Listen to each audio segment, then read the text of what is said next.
Welcome to Side Effects with an A. When effect is normally used, it's a noun. It's already occurred. Effect is a verb meaning action. Action influences outcomes. I'm Scott McGohan. And I'm Marie Singleton. We will provoke you to think differently. Side Effects, where problems are defined, solutions exposed.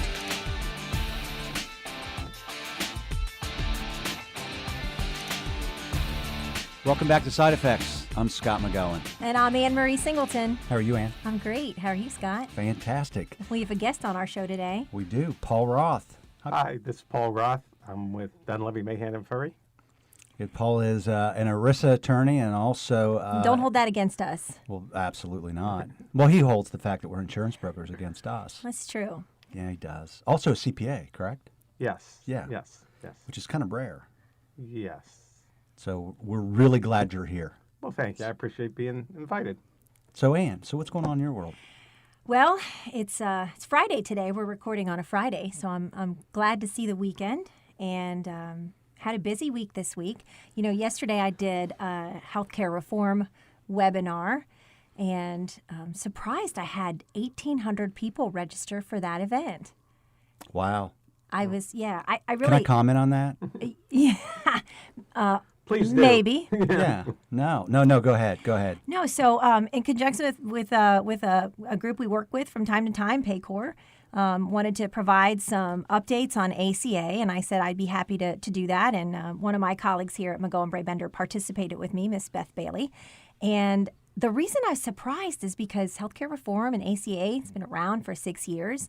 I just didn't think people had that many questions still. Don't you think a lot of that, obviously when it was passed in 2010, it started out with 2,500 pages, which some people have said it was written but not read or understood. Now we stand tall at 25,000 pages.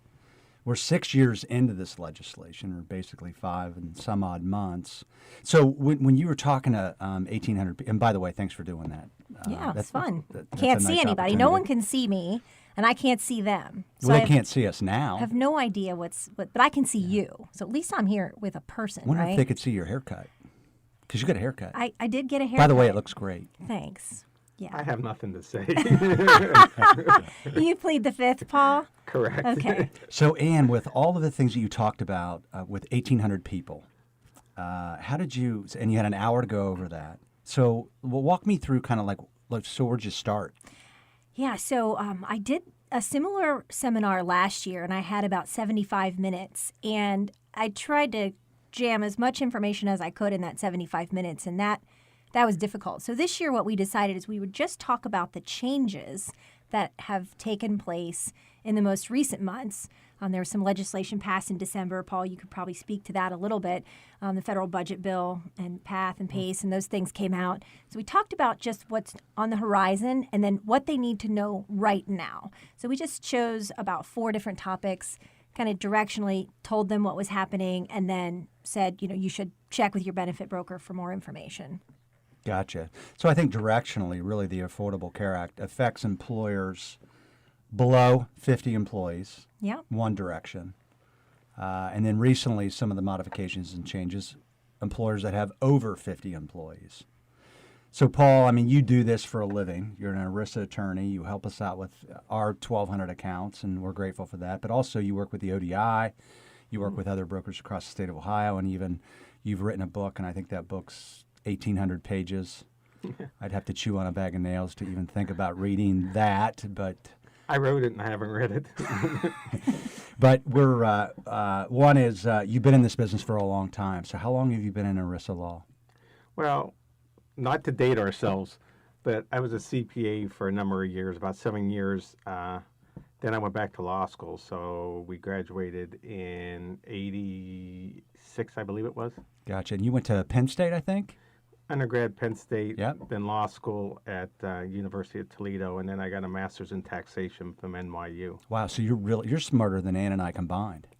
Plus, okay. I was searching for something to say, but I think okay is just... That's perfect. Yeah, that says it I'm all. good with that. I'm good with Well, that. it says it all. Absolutely. So, Paul, when you think about the Affordable Care Act, by the way, it was written by your brethren. So, Well, yes. yeah. all 25,000 pages Yes. by your brother. And so we're grateful for that because it is complicated and it is a It burden is. on the system and it is a burden on employers.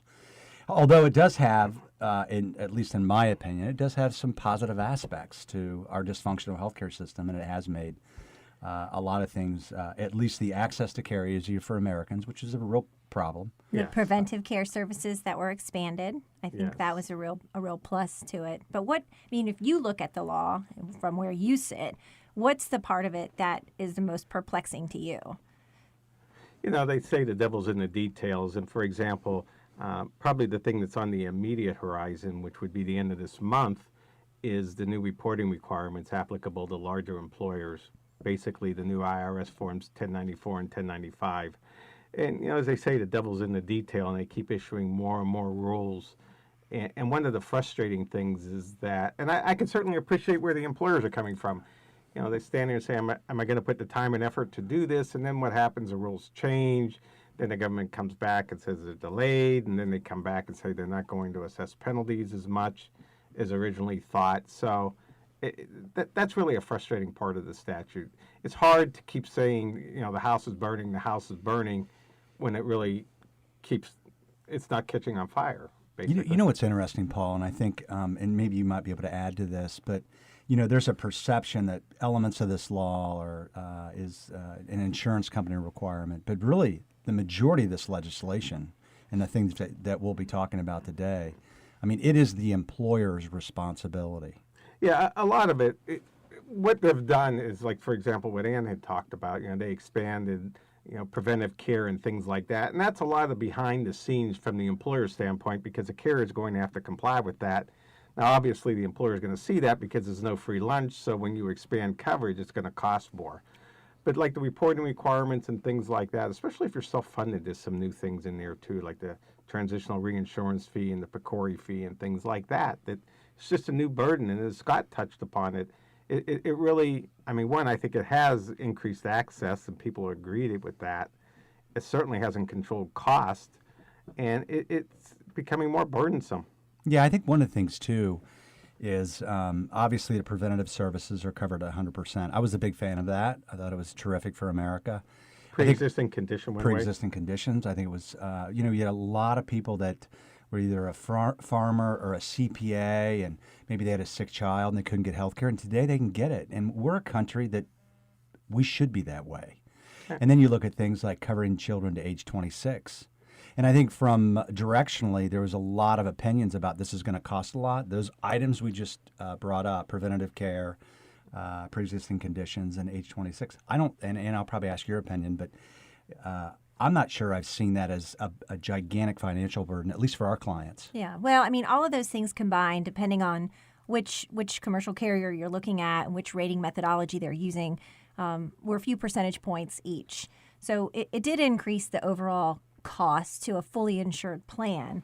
But as you said, there are other things that are increasing the cost at a much faster pace. And at the end of the day, those adding those kids up to age 26 didn't really cost the plans as much, I think, as they thought it was going to cost the plans. There were maybe some pregnancies. Of course, people are adults at that particular point. Generally speaking, those dependents are healthy. But the preventive services, we should be offering those. There are other things inside those plans that are costing much, much more. And ultimately, I think those preventive services will lead to reduced costs in the plan if people are using them appropriately. I don't know, Paul, what do you think? Well, one of the things that's interesting now because of the debates, the presidential debates in the presidential system, and the Republicans' battle cry is that we're going to repeal it day one.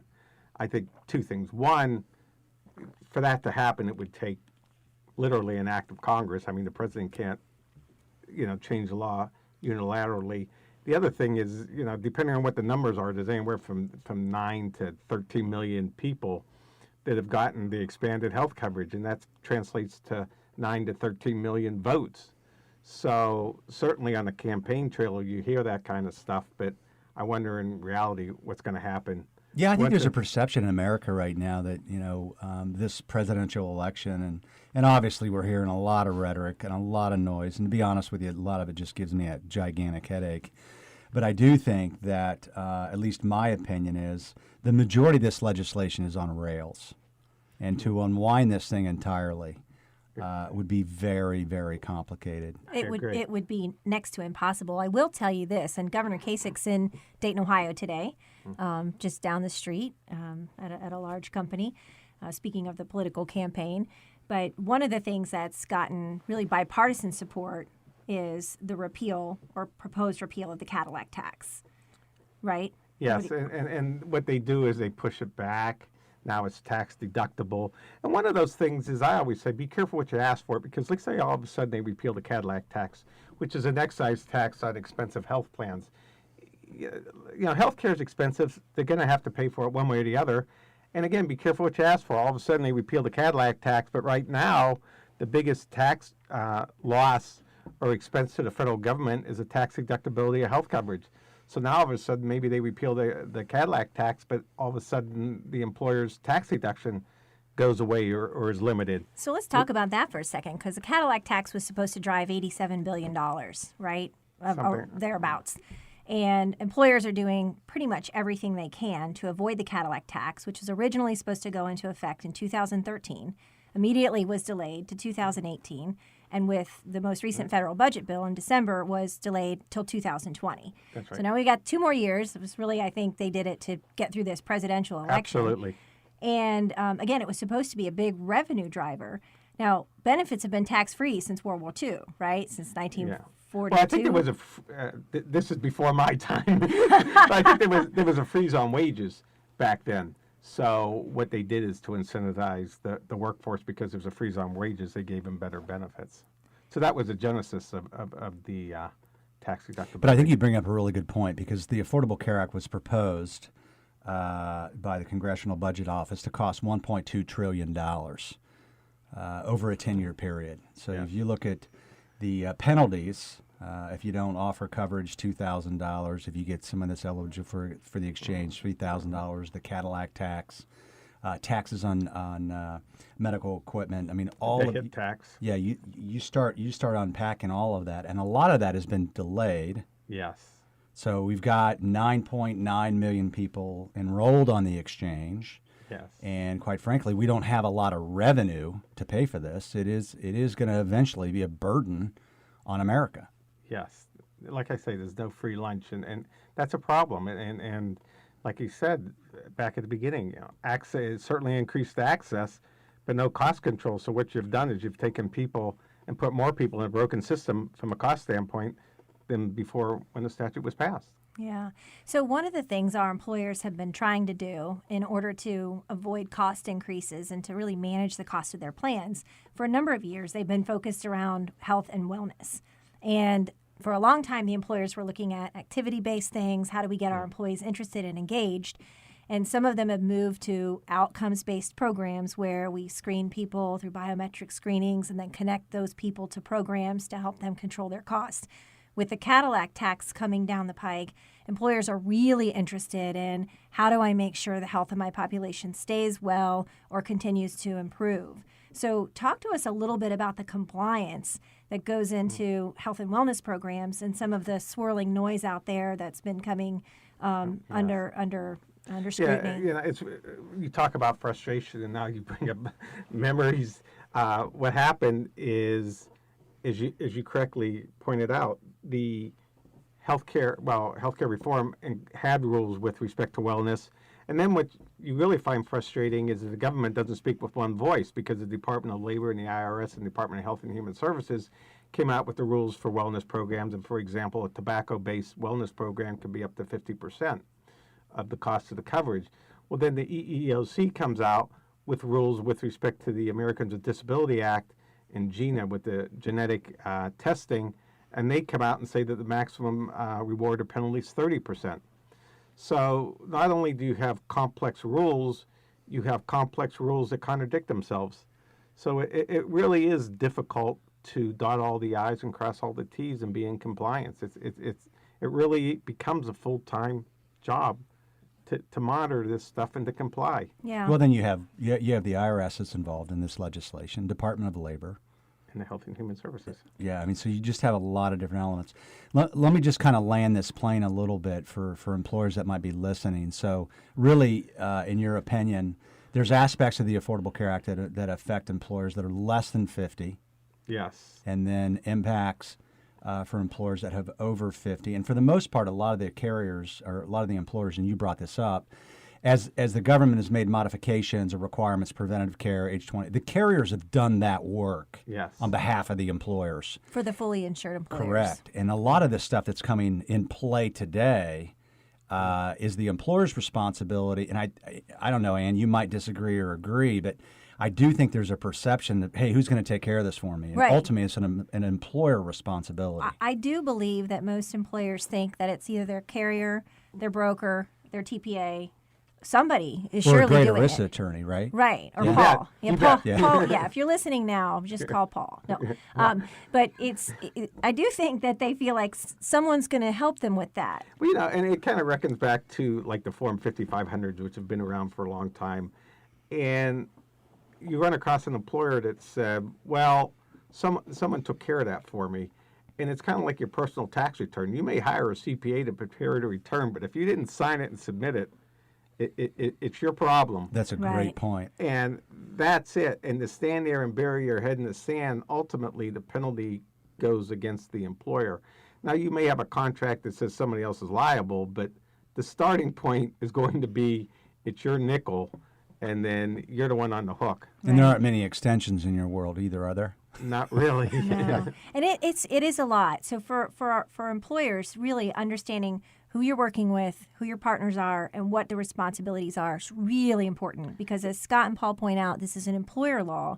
And, there's certainly professionals that'll help you, and we help our clients, and but you need to have that conversation. Not only do you need to have that conversation, you need to have that conversation memorialized in the form of a contract. If you're going to allocate responsibilities and liabilities, you need to have that in writing. So if I'm an employer and I have less than 50 employees, what's something I should be worried about right now?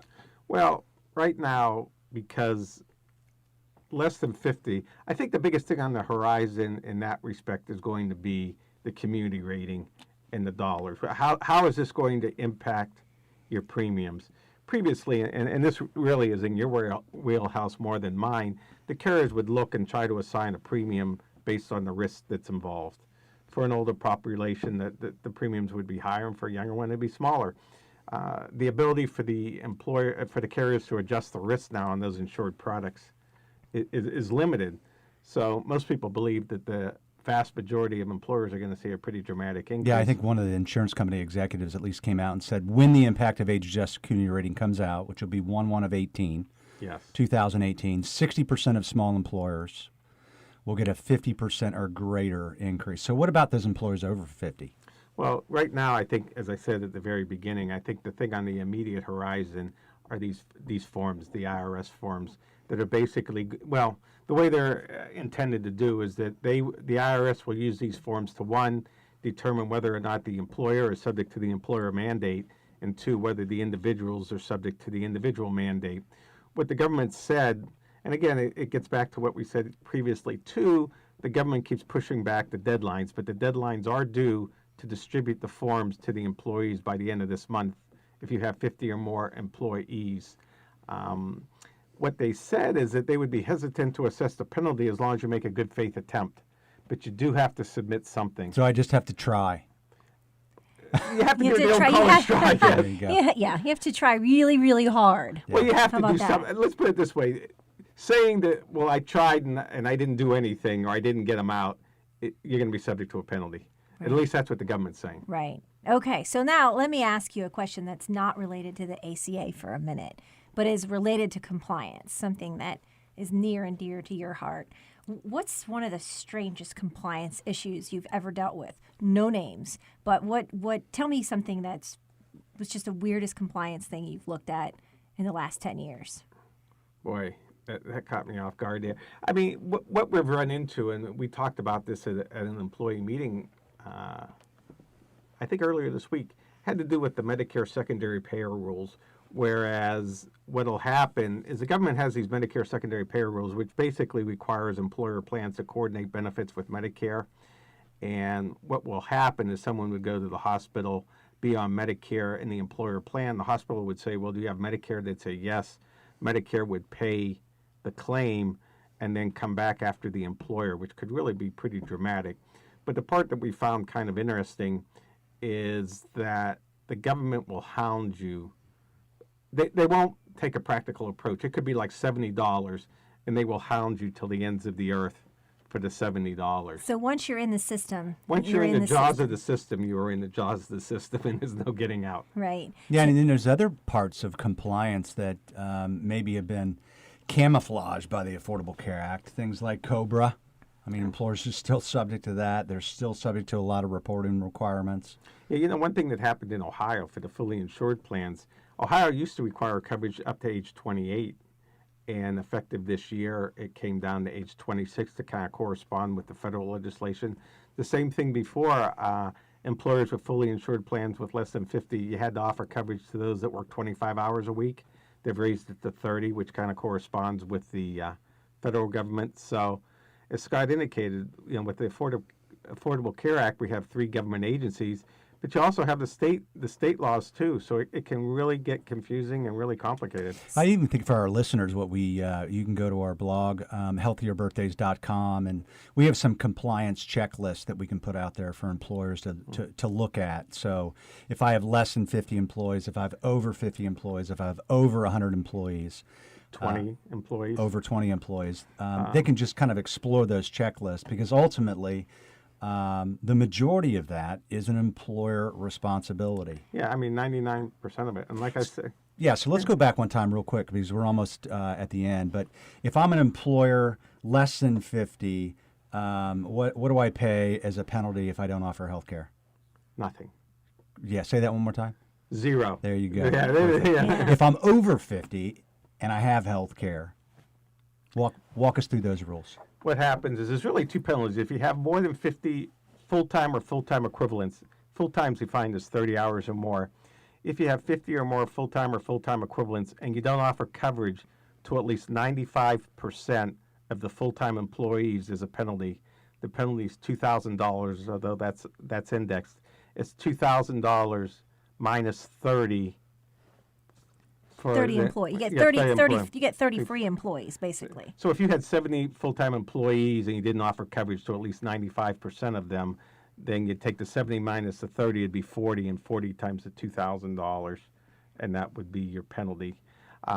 Assuming that you do offer coverage, the next penalty is if the coverage isn't quality or affordable, and quality is a pretty low standard.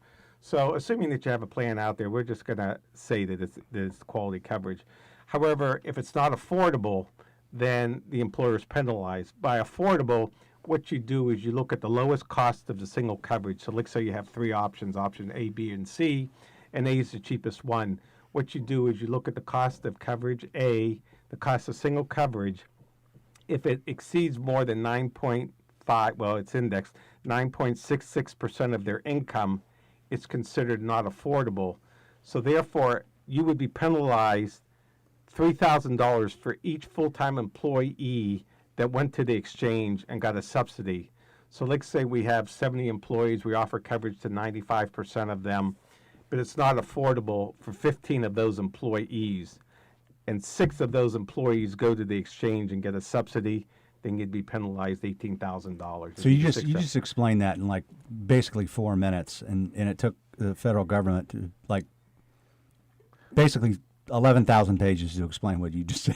Well, if I was charging by the time rather than the page, it would have taken me longer. Yeah. The big picture here is if you're an HR person listening, you've probably lived and breathed this for the last 6 years. You're probably intimately familiar. If you're a business owner listening to this, you just need to know this is what your HR people are spending all their time doing, and your CFOs is making sure you're not paying a penalty, or if you're subject to it, you know why.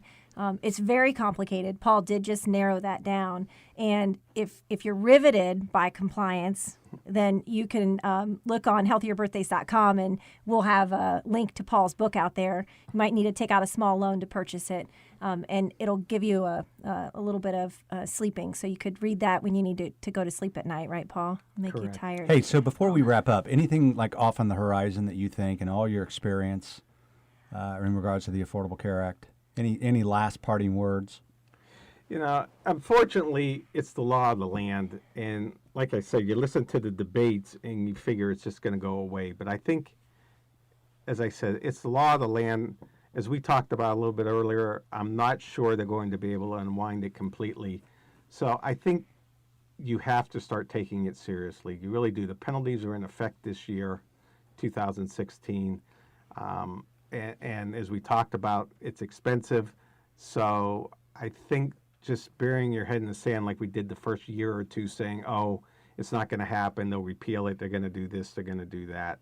I think you really do have to take it seriously at this point. Yeah. Great advice. So, well, thanks so much for being with us today, Paul. Our listeners appreciate it. Well, thanks for having me. And again, I will say I like your hair too. Okay, well, thanks. Well, if you want to reach out to me and let me know if you like my hair, you can reach me at ann@healthierbirthdays.com. Or you can reach myself at scott@healthierbirthdays.com. So check out our website at healthierbirthdays.com. We'll have information about Paul Routh, compliance updates, information about his book, and then again, some compliance updates. It's a complicated subject. And it's a subject that, let's just face it, there's a lot of emotional turmoil around it. My personal opinion is doing nothing was about as destructive as what we're doing. We're smart people. We'll figure that out. It's done some really good things for America. And I think over time, we'll have a better healthcare system for it. So although it's complicated, thanks for making it easy for us to understand, Paul. Hey, thanks, everybody. Have a nice weekend. Have a great day. Thanks. Thanks for listening and opening your mind. If you're interested in learning more, you can reach us at scott@healthierbirthdays.com. Or ann@healthierbirthdays.com. We hope you'll join us next time on Side Effects.